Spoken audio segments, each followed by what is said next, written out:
Hello, everyone, and welcome to another edition of Interviewing the Legends. I'm your host, Ray Shasho. Charles Wright was born in Clarksdale, Mississippi, where he grew up and was musically inclined by playing the guitar and singing in several doo-wop groups, including the Twilighters, the Shield, and the Gallahads. Wright briefly worked as an A&R director, which was my dream job. I always wanted to do that for Delphi Records, and was responsible for the hit recording of those Oldies But Goodies, Remind Me of You by Little Caesar and the Romans in 1961. By 64, Wright formed his own band called Charles Wright and the Wright Sounds, which included John Raynford and Daryl Dragon, the captain and Tennille. Wright added more members of the group, and they became known as the Watts 103rd Street Rhythm Band, and they played in several venues across LA. In the 1970s, the band was best known for their world-renowned hit Express Yourself. It was written by Wright, distributed by Warner Brothers, where it would be a hit, number 3 and number 12 on the R&B and pop charts, respectively. Another hit record under Wright's reign was Do Your Thing, which set the stage for 1970s pornographic study of boogie nights. To date, Wright's songs have been covered by legendary artists across the globe.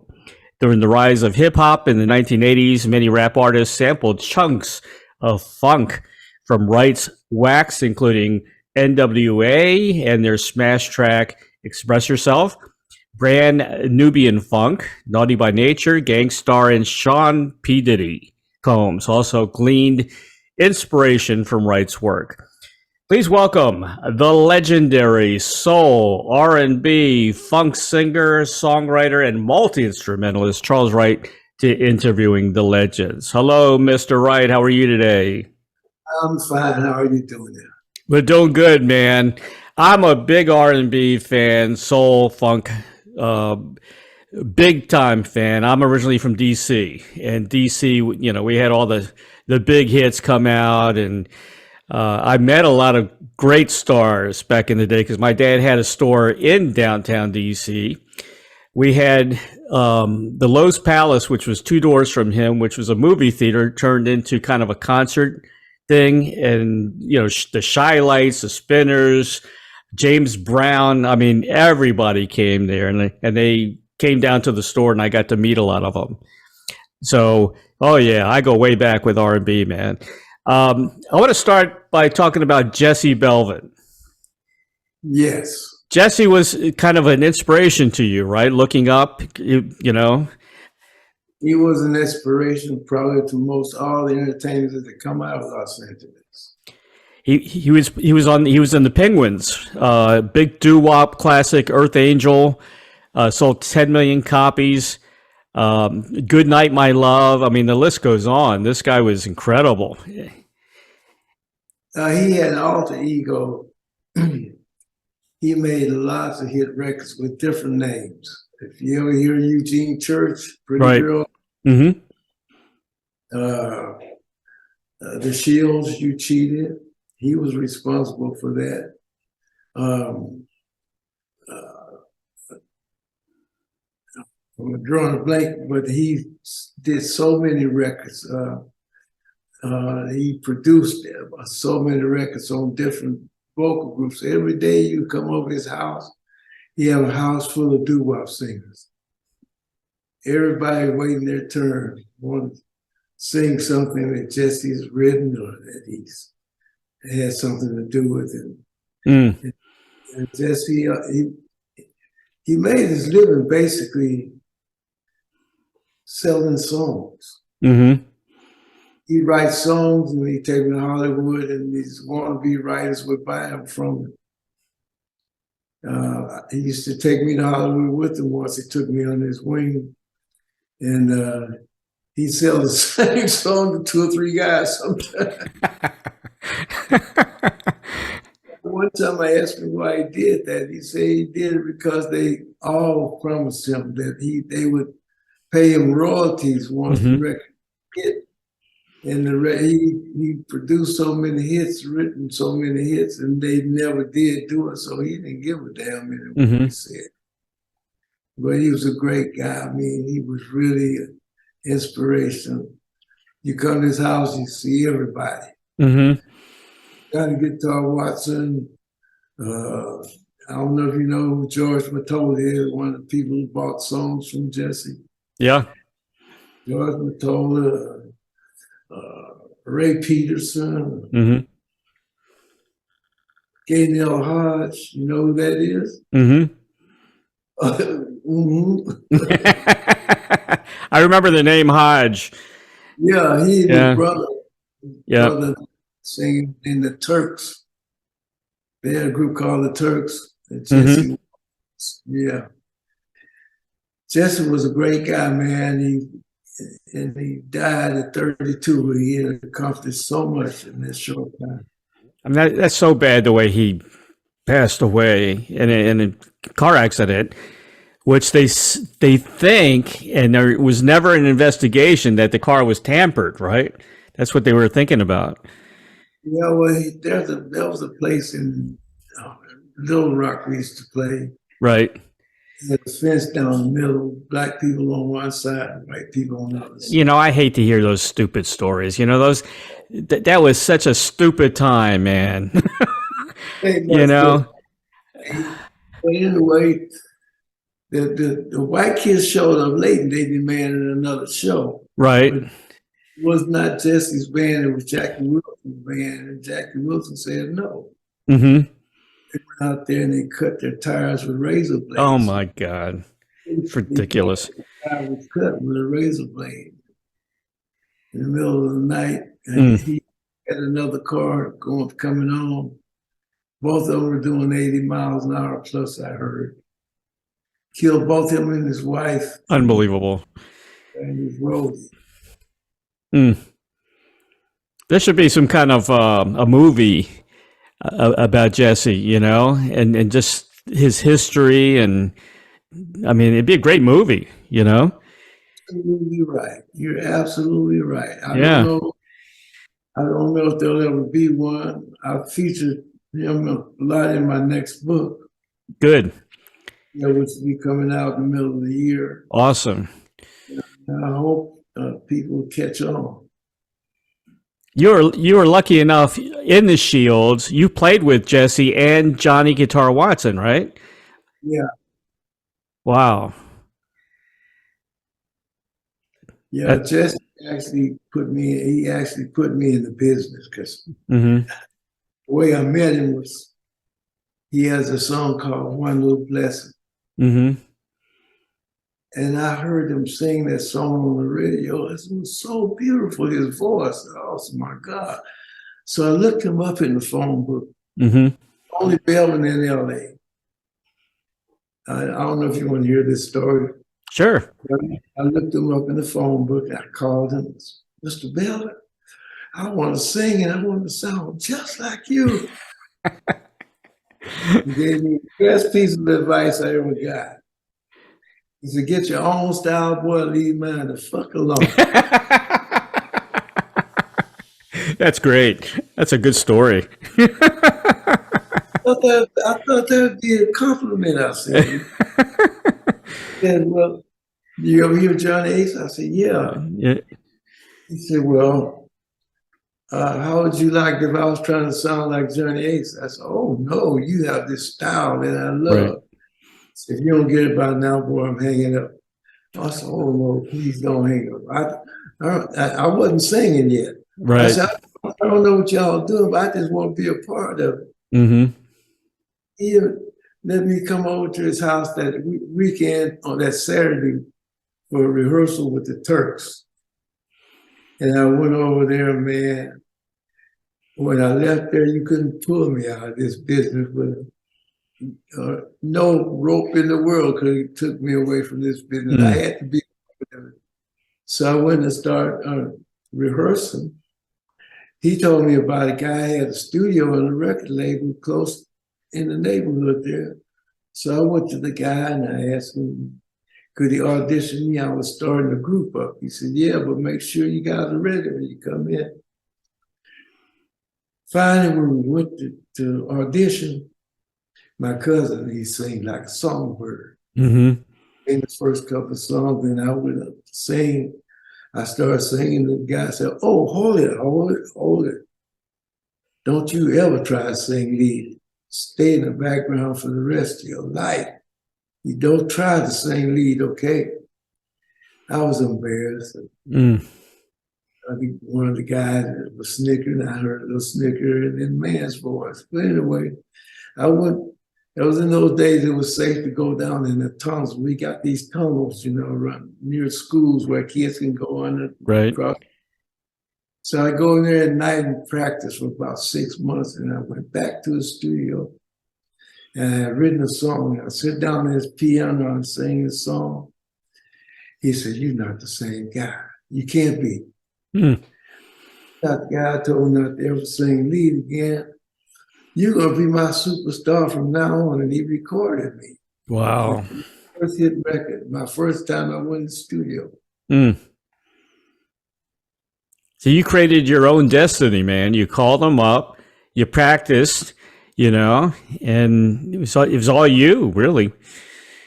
Well, I couldn't deal with being turned down like that. That was so embarrassing too. In front of my peers, don't sing it back.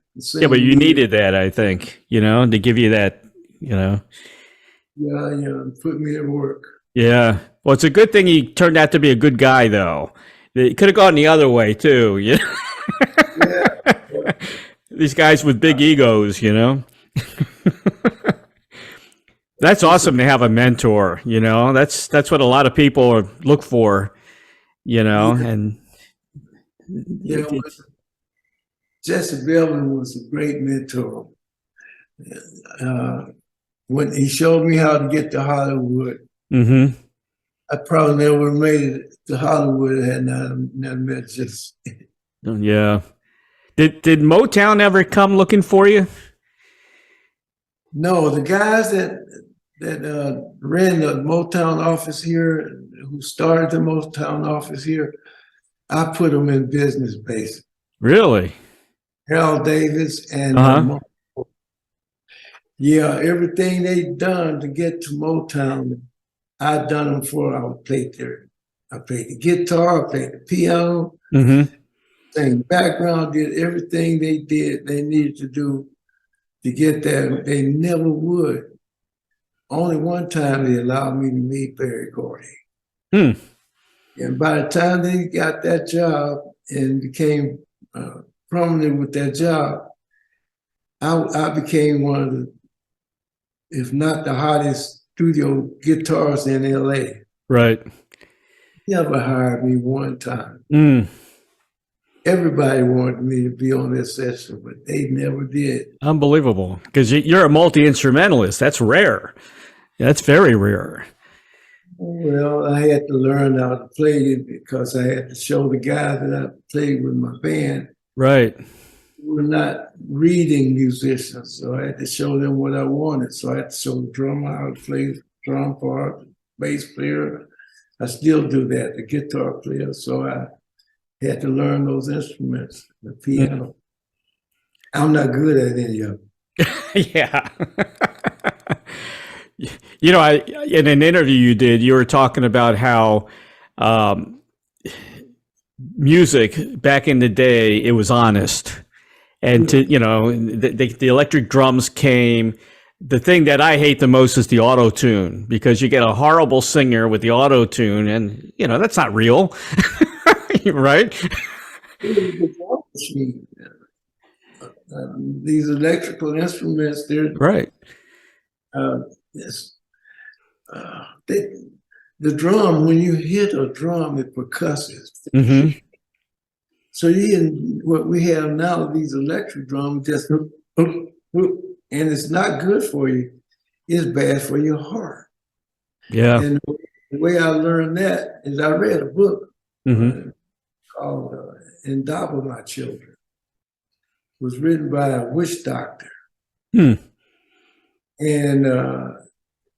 he explained how when you hear a drum beat, your heart synchronizes with it. So when you see a lot of people then screaming and having fun at a concert or something, Right. it's because that their hearts are all beating at the same time. Huh. That's a spiritual thing happens. Right. That makes sense. Yeah. And you can't do that with the electric drum because, well, you can play it manually, but the electric drum is like a metronome. Mm-hmm. That's all it is. Yeah. You hook it up, turn on, click, click, click, click. Perfect timing. The heart is not a perfect instrument. It goes up and down. People don't understand that, and they don't need to understand it, maybe, or maybe they should. That's very interesting. Yeah, because the spiritual aspect is the best thing we got going for music. Right. Yeah. I agree 100%, man. I miss the old days. Yeah, you have to go to church to hear it now. Yeah, that's true. Yeah. You know, it's amazing how many artists got started in a church choir. You know, that's where it all started for a lot of artists. Yeah. Yeah. You know, I've heard some great singers in the church, and I always walk up to them and tell them how good they are and that they should go pro and all that stuff. Because it's, you know, you don't hear that. You don't even hear that on the radio. A lot of great singers in church, yeah. Yeah. A lot of great singers, better than now you hear on the radio. Yeah, I agree with you. You know, I saw the Rolling Stones back in the mid 70s, probably 75, and the band that opened up for them was the Mighty Clouds of Joy, a gospel band. I tell you, man, they blew away the Rolling Stones. Yeah, They were so together. It was incredible.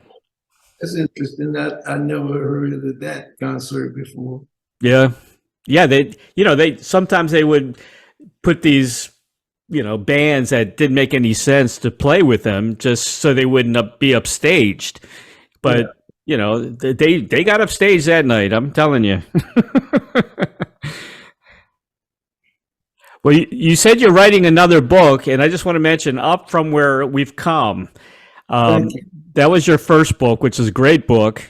It talks about your hardship and, of course, racism in America and the South. And you went through a hard time, man. You had some guy that was really hard on you and the family. That's horrible. Oh, so you read my book? I read, yeah. Appreciate that. Yeah, Mr. Sure. Miles. Yeah. Mr. Miles. Mm-hmm. Oh boy. So that's when you left, right? When you left to go to California, I guess? I left there when I was 12. Right. Yeah. And my family came to California. I was going to run off anyway by the time I got 14, 15, because I wasn't liking it. But I was going to go where everybody else go, to Chicago or Detroit, or St. Louis. I'm glad I didn't go to neither one of those places. Been on the road, and I've been there a few times, man, and I'm glad we came to California. But one reason a lot of people came to California was that California was the second biggest cotton state in the Union, next to Mississippi. Yeah, but I ended up in LA. But up in Bakersfield, up in that area, it's a lot of cotton. I was in radio back in the late 70s. I was a top 40 disc jockey. And the school that I went to, the broadcasting school, was owned by CBS. And they had a placement service. The first job that came up was in Mississippi.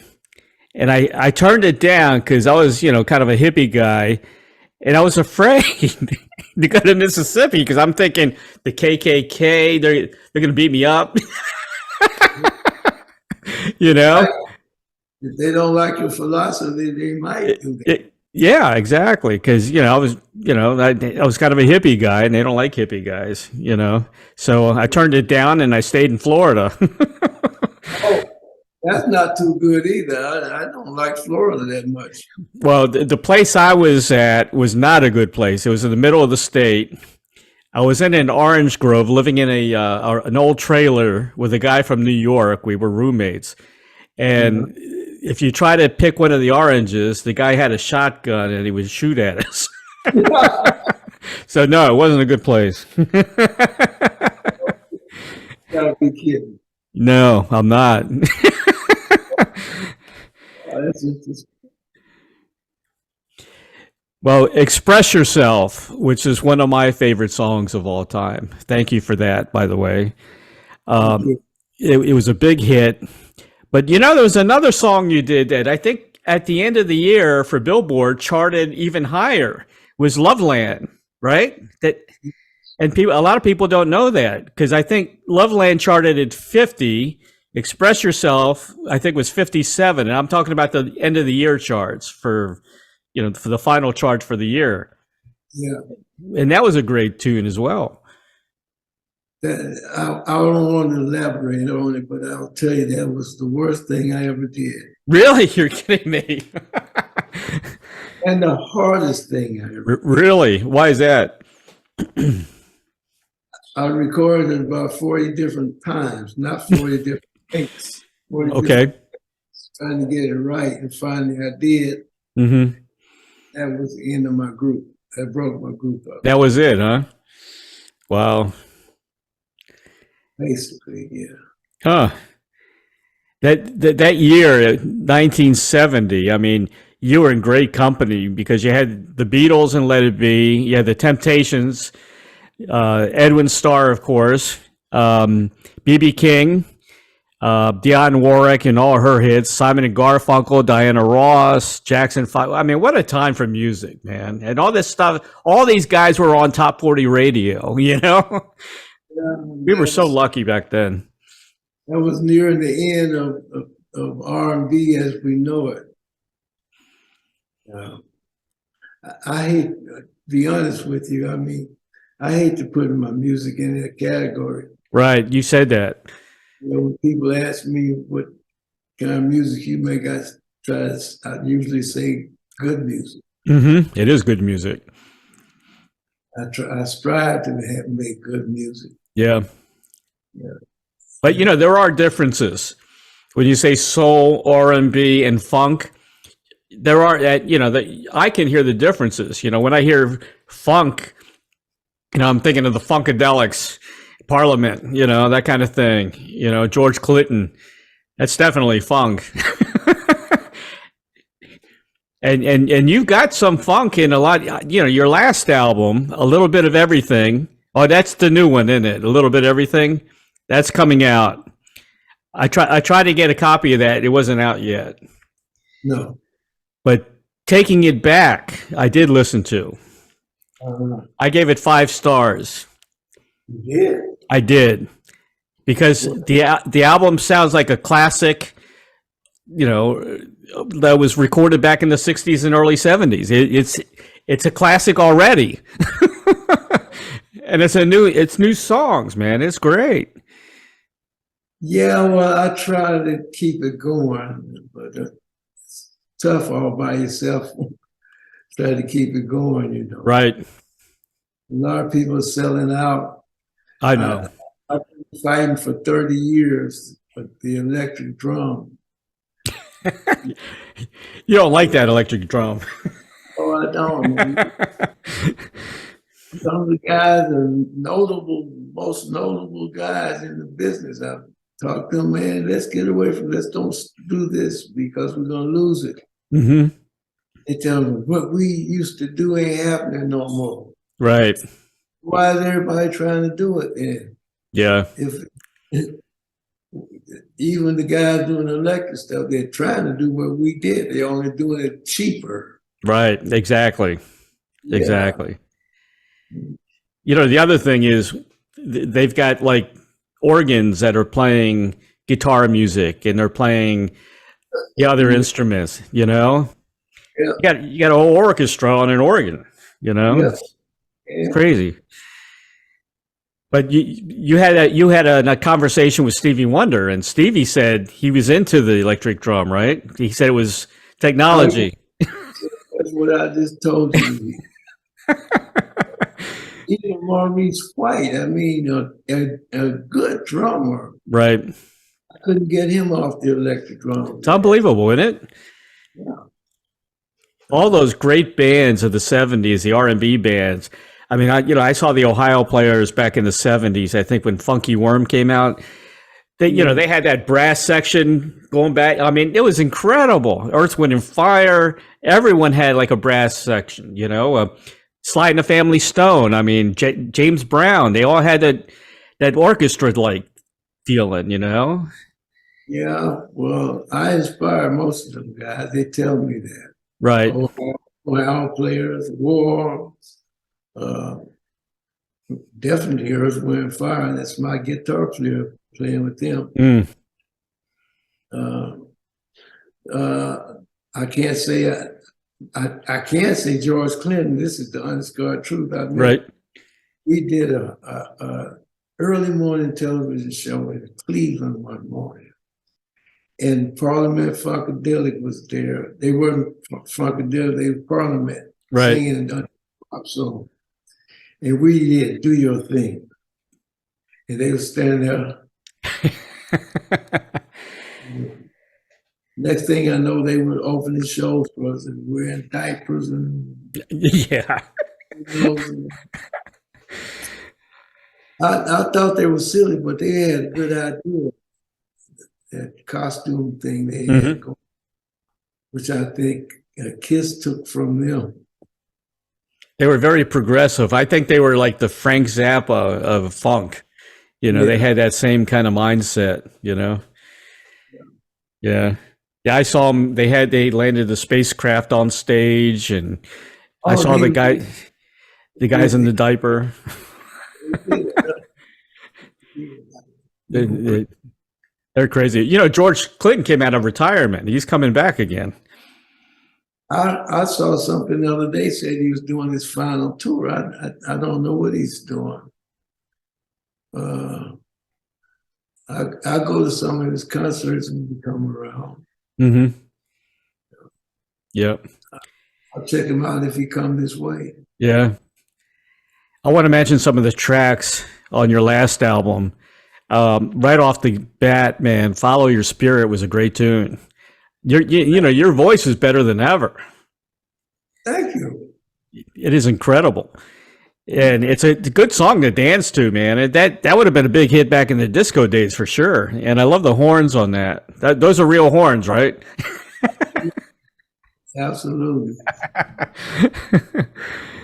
Remember That Thing, another great track. Thank you. You heard my album. I love the album. Yeah. I would have listened to both albums if I had the other album. Another great track. "You Babe." Yeah. Taken out of a big page out of doo-wop. I can hear the doo-wop influence in that one. Thank you. We always talk about the blues and gospel, but, so many bands came out of doo-wop, and you can still hear the influence today from lots of groups from that doo-wop era, Yeah. The blues. I just did a blues. Did they send it to you? Which one? Your Hand. Right. I didn't get that. You didn't get that? Your Hand?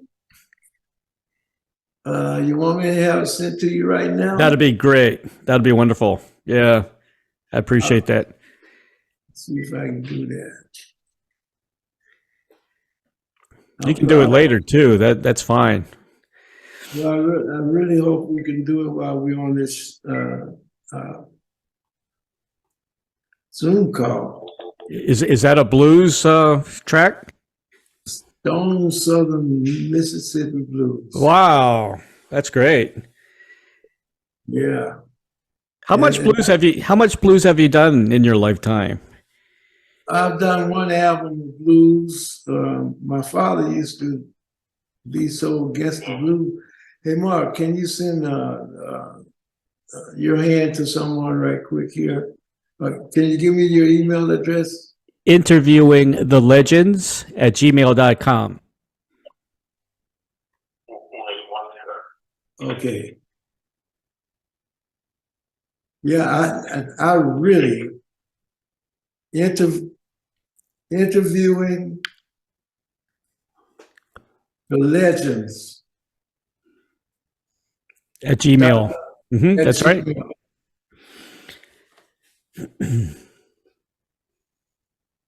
Okay. Man, I'd love to hear you play some blues. Say that again. I would love to hear you play some blues. That's great. I'm trying to hear what he said. Oh, okay.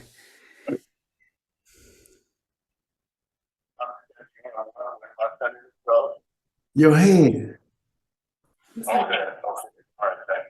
All right.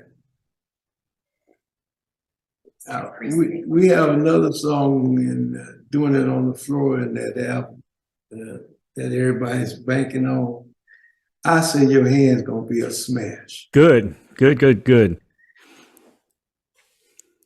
You ever have like guest artists on one of your records, on your album, you know? Because you know so many people. No. Every time I try to collaborate with somebody, something seems to go wrong. So I refrained from doing that a long time ago. You should bring Buddy Guy in or something, you know, for blues. Maybe. He'd probably do it. He'd do it. I never thought of it. Yeah. Yeah, that would be cool. He can add that touch, you know, that special touch on the record. He's a bad motor scooter. Yeah, oh yeah. He's getting up there. He might retire one of these days soon, you know, but he's still out there touring. Well, as long as you can do it, you should do it. That's right. He's the closest thing we got to Jimi Hendrix nowadays, you know, because he does play some Jimi on stage. He talks about Jimi, you know, you know, he's such a great artist. Yeah. He's out of Chicago. Yeah, the Chicago Blues. I know I'm friends with B.B. King's daughters. They're friends of mine. They're really cool, and they're all singers as well. You know, they put out albums. Yeah. I knew BB. He was a nice guy, huh? Yeah, he was. Yeah. Nice. Some of the other tracks on that album, "Peace of Mind," kind of a gospel track, right? I love that myself. I played all the instruments on there except the organ. Really? Yeah. You know, that's happening a lot nowadays. There's a lot of artists playing everything, you know? Yeah, well, you know, I find that trying to teach other people what you really feel is difficult. Give it to them, and when they play it, they can't play it like you can because they don't understand it like you do. Right. Yeah. Your hand, I played everything but the drum, which is not a whole lot, but I played everything on there. I wanted to play my own bass this time. You like playing blues on the you got an electric guitar somewhere. Yeah, I see it in the back, I think. Yeah, there you go. Yeah.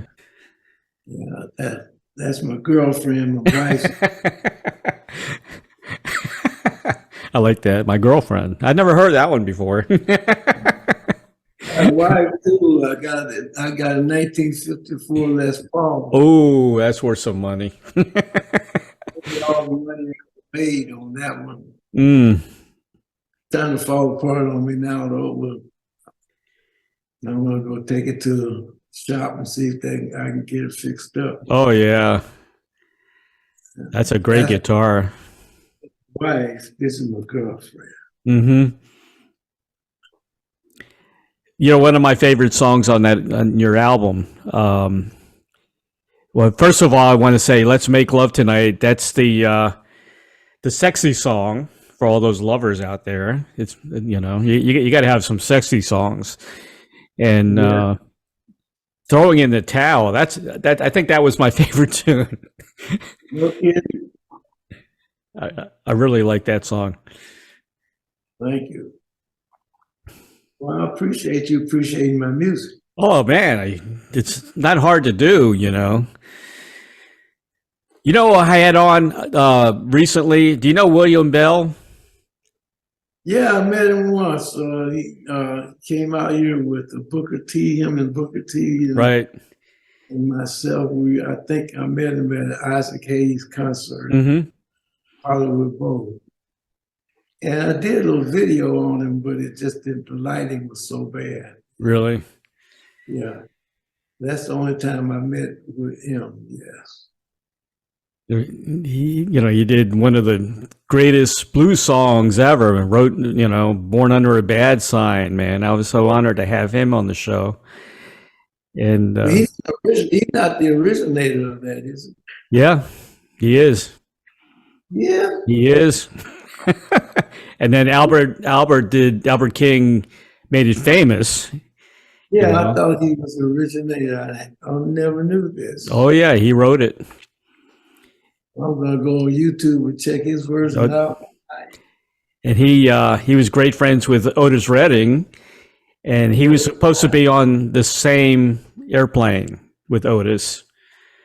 Well, so, he wasn't supposed to be on there. Yeah, exactly. Exactly. Otis is one of my heroes. Yeah. Yeah, me too. Me too. Such a shame, man, because he rose to the top right when that happened, you know? Yeah. Dock of the Bay got huge, you know? He was at the top for me all the time. Mm-hmm. Yeah, I used to go to his concerts. Of course, William came from Stax Records. That was another big outfit, you know? Yeah. A lot of guys from Stax. Who are some of the guys you hung around with back in the day? Well, I worked with practically everybody. Yeah. Yeah. I worked with everybody. I mean, you name it, I claim it.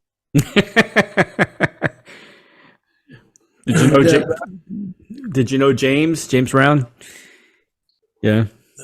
Didn't hang with him, but a few times I was with him. He's always angry. He's always angry? He's always cussing his band members out. Oh, man.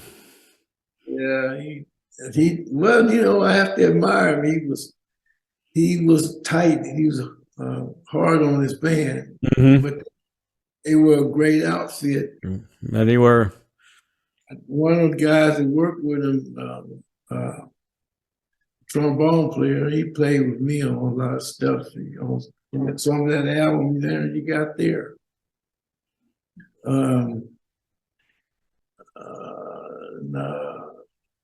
Who else? I knew one of his saxophone players before he got with James. I forget his name. He sold me a car that was a clunk. Oh, man. He called when he was going to start to work with James Brown, and he left LA and that thing didn't work with the damn. What kind of car was it? It was a 51 Buick, I think it was. Fred Wesley and I worked together a lot. And Fred wrote a book about James Brown, and I thought it was unfair. He talked about James real bad.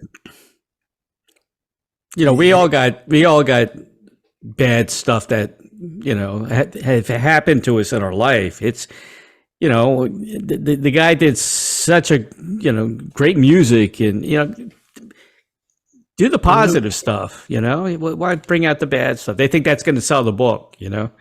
No, look what James did for him. Yeah, exactly. Yeah, James made him very famous. Nobody could dance like James Brown. I don't know how he did it. Oh my God. I'd kill myself dancing like that.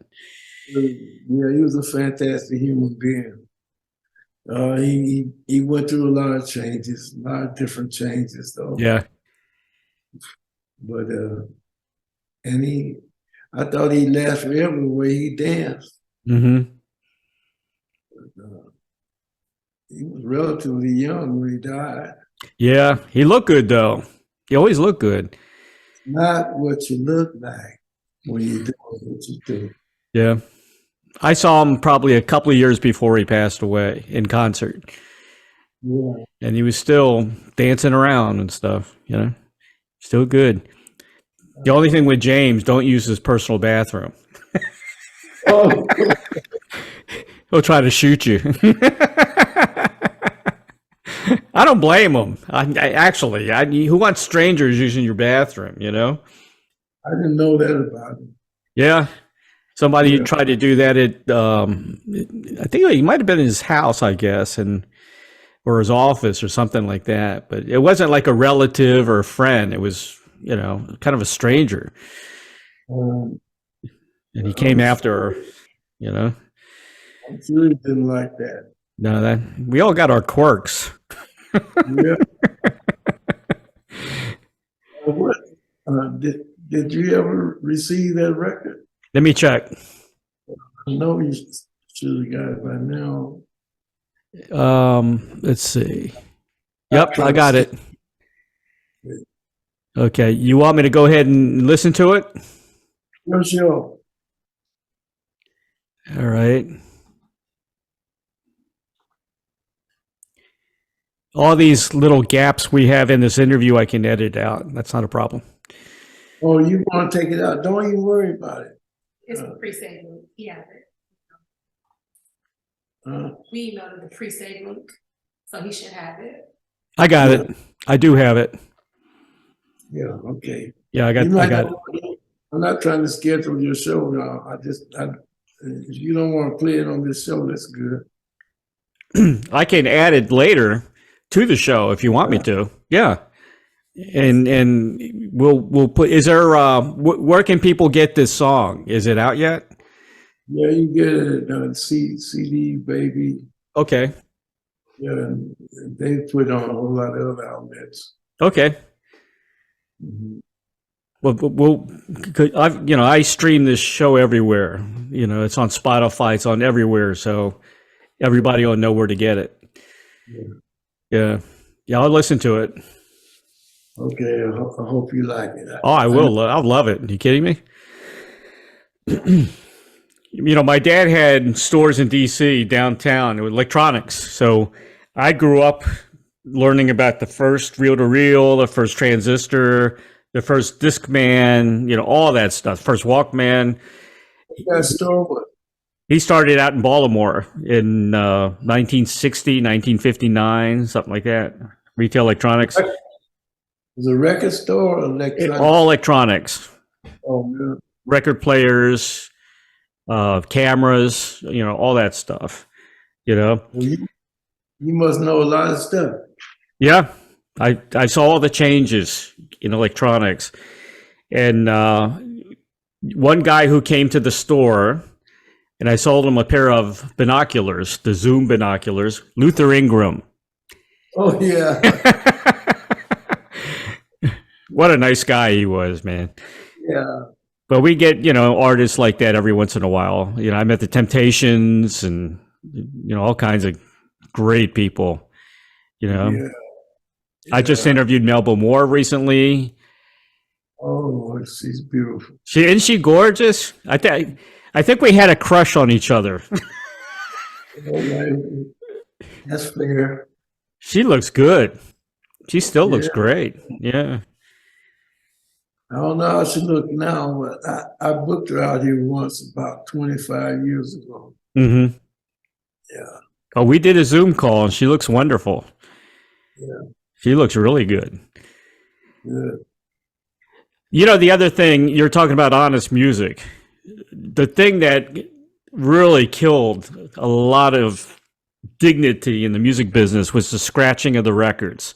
You know, the scratching or they call it scrubbing. You know, when they ear. What is that? That's not an instrument. Oh, well, some people got a rhythm and they can influence people on the dance floor with that stuff. But it's an insult to me because that should be my job. Exactly. Yeah. You know, we got this guy, I don't know how much they pay him, I get, but they don't have to pay me like they used to, I guess. So Yeah. Man, you're such a valuable commodity being a multi-instrumentalist like that. You know, I'm mad at Motown for not hiring you, you know. You could have been what are those guys? I'm trying to think. I had one of the guys on the show. Was it the Funk Brothers or something like that? The backup yeah, musicians? yeah, the bass player James Jameson. Oh, Jameson, he was incredible. Yeah. When he came to California, he lived with me for a while. Two guys sat together. He Mm. couldn't get hired. He couldn't get a job out here. Until he met you. Man was 54 years old. Mm-hmm. Didn't want to live anymore because they taken his value all away from him. Right, right. Well, I'm with you on that, man. I love great music, He played was with real instruments. the greatest bass player ever lived. Yeah, I agree with you. Yeah. That leads up to this question. This is a question I ask everybody. And as a matter of fact, a lot of people did say Jameson on this. If you had a Field of Dreams wish, like the movie, to perform, collaborate with anyone from the past or present, who would that be? Well, unfortunately, I have to say it wouldn't be James. James, I love his playing. I Mm-hmm. got some records played on. I'm trying to figure if he played on anything you got there. But the problem with me and James is he always had to show me what he knew. He knew Mm-hmm. so much. Right. He would mess my record up by putting too many notes in there and stuff. Oh, man. If I had, and this guy, I ain't in love with, he ain't in love with me. But if I had a choice of bass player I want to play with, be Verdine White. Mm. I think he's a fantastic bass player. Mm-hmm. He understands the music. I don't find many musicians that understand it as well as he does. Yeah. I would love to play with him as a bass player. Mm-hmm. My original drummer, James Gatson, as a drummer. Mm-hmm. We don't get along either. So I better be cool. Who would you pick for a guitar player? God played with me now his name is Bullet. Mm-hmm. Bullet. You don't know him, it's Robert, what's Robert Bullet's last name? But anyway, Bullet, he's a great guitar player and he's willing to learn all the time. And I like people who are willing to learn because they really give you their full attention. Yeah. Yeah. Exactly. I talked to I know Billy Cobham, the great drummer, you know, fusion drummer, and you know he played with Miles. He was in Miles' band for a while, and you know it's so cool to him. You know those guys are very nervous around their heroes. You know, around Miles Davis and you know Coltrane. He played with Coltrane.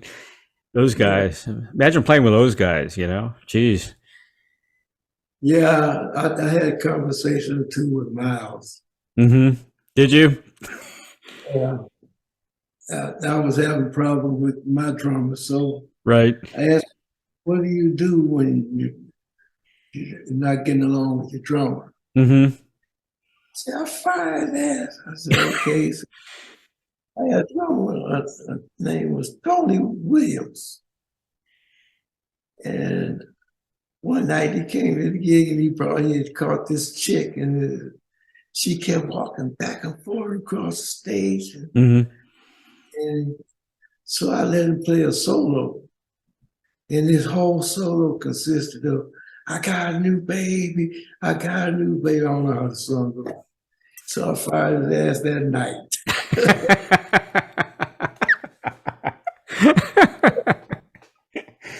Oh man. Yeah, it's hard to get along with other band members, especially when you play with them for so many years, you know? It turns into a family and then it's a squabble and it's like a divorce, you know? Jealousy. Jealousy, yeah, exactly. That's the worst poison in the world. Yeah, it's what happened to the Beatles, I think.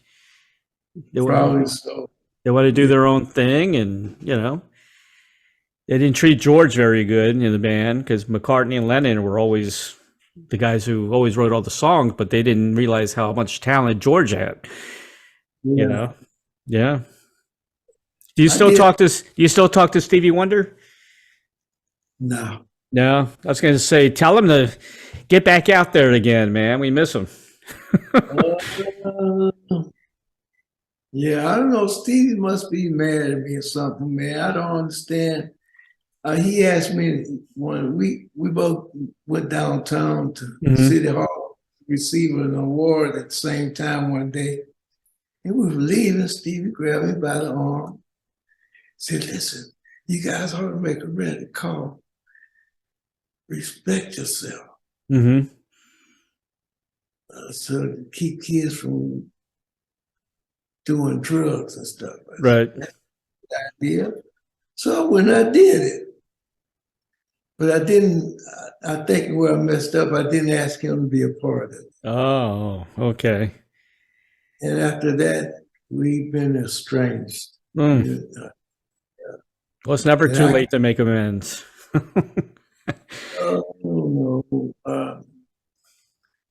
I'd be glad to make amends, but I don't know how he feels about that. Yeah. Yeah, I was a big fan of his ex-wife, Sarita. Oh, I love Sarita. Oh, Wright, yeah. Sarita Wright, she was incredible. She used to come to my house a lot. Yeah, nothing personal. You know, just She was. She's a singer too. Yeah, I loved her. She died so young too, and she died. I think she had cancer. Yeah. She died. It's been a while now since when she died. Some odd years. Yeah. Yeah, she did the song with Billy Preston, and I think they're both buried in the same cemetery. As a matter of fact, her and Billy. Yeah. That's another hero of mine, Billy Preston. Billy Preston and Sly Stone, man. I love Sly Stone. I love Sly too. Me and Billy not too. Really? Yeah, for your music, he still stuff. Yeah. Oh, really? I didn't know that. Yeah. But he was a great piano player. Yeah. Yeah. And Sly, I miss him, man. I miss him being out there, you know? It's a shame. He's doing good now, though. He's better? You think he's better? Yeah. I was in touch with Sly about 4 years ago. We were dealing with each other, not recording or anything. He got so much material he has written on a computer. Yeah. And he only let you hear a little bit of it because you can't hear all of it in one day. Right. But he was still doing the drugs, but he ain't doing them no more now. Good for him. Yeah, that's what somebody told me just last week. I ran to his cousin, say he's not doing it anymore, and he's a rich man now too. That's right. He won a settlement or something, didn't he? House, Valley, yeah. I had his ex-drummer on the show, Greg Arico. Greg Arico was on the show. He's a good guy to talk to as well. But yeah, they were such a great band. The Family Stone was what a great band they were. Yeah. Greg came to my house. Him and Sly's sister. when they were pissed off at Slide, and they wanted They'd vent to you. to look up and do something together, but I wasn't getting into anything. Yeah, that's the only time I met him. Mm-hmm. Charles, when's a new book coming out? July, August. Okay. It's finished completely, editing, everything? Edited already, yes. All right. So what's going to be different on this book? Is it just the part 2 from the first book, continuation, I guess? It's up from there where that one left off. Right. Up until almost the present time. I have another book coming after that. Wow. Do you do this all by yourself, or do you have a little help? I was writing my own book. Oh, good for you, man. I'm a writer too. I've written a few books, and I do it all myself too. Okay. What's your book? Well, the first book, it's called Check the G's. The G's. Yep. It's it's about me growing up in the family business. That's our store in DC. Right. And that's me when I was little. Is that a real bird? That's me. No kidding. Yep. Is that a real bird, Ray? No, we put that in later. Because DC had a lot of pigeons. It's called the Check the G's. It's when a customer came in our store, we called them a G. So we just had this weird lingo. The family had weird lingo. We talked in Pig Latin, so the customer wouldn't understand us, and they were strange. Okay, when you check them, what were you checking them for? Just as the customer, go wait on that G, can I help you, sir? That kind of thing. Yeah, we had a weird language, but I think I'd like to read that. Yeah, it's on Amazon. Okay. And this book here, which I'll probably, with your permission, at maybe the next series, I'll include you. It's called the Rockstar Chronicles, Series 1. And these are, basically all the interviews that I do, Okay. A lot of these guys have passed away. Yeah, I know how that is. Yep. So, Check the G's and the Rockstar Chronicles. Clarksdale Chronicles. Series 1. Okay. Yeah, I want to put a special section in Series 2 all about R&B, all the great R&B guys. Yeah. So I'd like to put you in it. By all means. Yeah, because I've interviewed a lot of R&B guys, and that's I want to showcase that for sure. Charles, anything else you need to talk about? I'm going to promote the hell out of you. The new album, of course, the new book. Hopefully, Monique will send me the album when it comes out, when it's officially released. I can almost guarantee you she will. Okay. I like that look you gave her.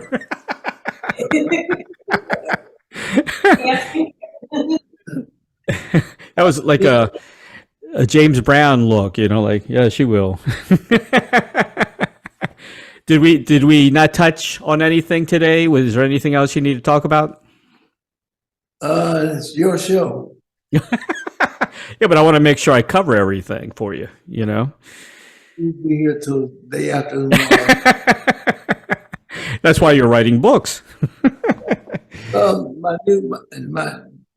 Trust me, I'm telling everybody now. I've told everybody in my circle. Mm-hmm.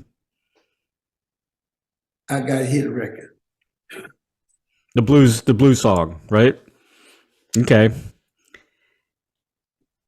Well, I'm going to promote the hell out of it. I'm going to play it. The problem, for some reason, YouTube doesn't let me play any music behind my interviews. It doesn't make any sense. They're saying it's because of copyrights, Oh. But I can do it because, like on Spotify and all those other avenues, Pandora, I can do it there. but not on YouTube. So I'll put it on those other avenues for you. All right. Yep. Here's something we didn't cover that I don't usually talk about. Right. I had I think it's a 30-minute interview with Little Richard. Oh, wow. Awesome. You can find it on YouTube, probably a pleasant interview with Little Richard, I think is the name of it. Or you can find Little Richard interview with Charles Wright. Okay. When did you interview him? When was that? That was about 8 years ago. Okay, great. And, That's to me, that was Mr. Rock and Roll, Little Richard. Yeah. More so than Chuck Berry, in my opinion.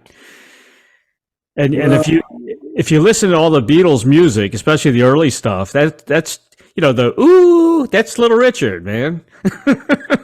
Right? He was incredible. He was a great personality too. Sometimes he went off. For the most part. And in my interview with him, we had a wonderful time. I'm going to listen to that. I'll listen to it tonight for sure. I'll put it on the site. I'll put that on there. Yeah.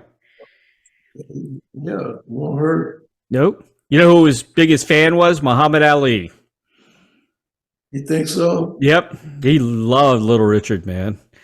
Okay, I didn't never know that. Yeah. Little Richard did a special, and Ali was like, because he said, the king is here. Said, no, you're the king. Those are the good old days, man. You're so lucky to have been part of that music scene, because that was the best music ever.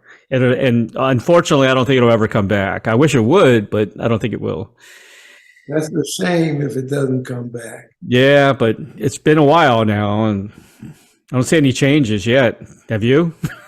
The world hasn't ended yet. Yeah, I know. Some days, at some point, I believe they'll come up with some artificial intelligence or something. They'll recognize what's real and what's not. Well, that's coming. That is coming. Artificial intelligence is coming. They might be able to tell us what's real and what's not. Right. Good. Yeah, that'd be great. Charles, man, thank you so much for being on the show today. It's been an honor. Thank you for all your incredible music over the years, and still continuing to this day. You got a big hit coming. I'm going to play it. Big blues hit. I'm looking forward to that. I want to say very special thanks to Monique of Spotlight PR in LA for arranging this interview with Mr. Charles Wright. Thank you, Monique. You're welcome. And we're all going to watch out for the new album by Charles Wright. A little bit of everything coming soon. And go ahead. Sure, go ahead. My first choice for a title for the album is A Little Bit of Everything. Okay. But everybody else wants it to be Doing It on the Floor. Okay. So we don't know for sure. Yeah, so it might be Doing It on the Floor, spelled FLO. Okay. I kind of like that. It'll grab your attention, Right. I kind of like that. What is the new album? How is it going to be similar to the other album, or no? Is this completely different? It'll be better. It'll be better. That's a good answer.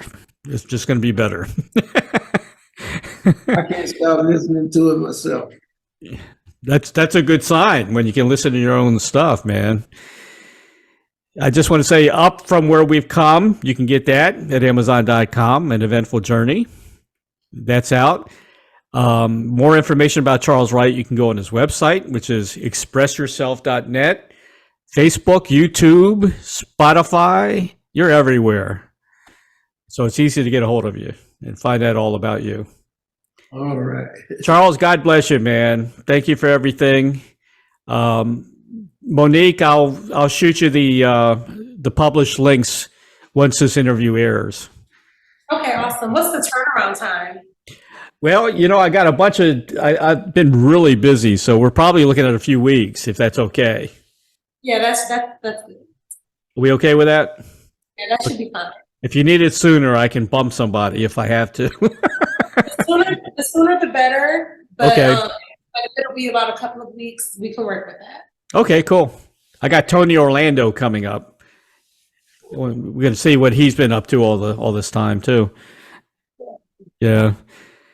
All right, Charles, Monique, thank you so much.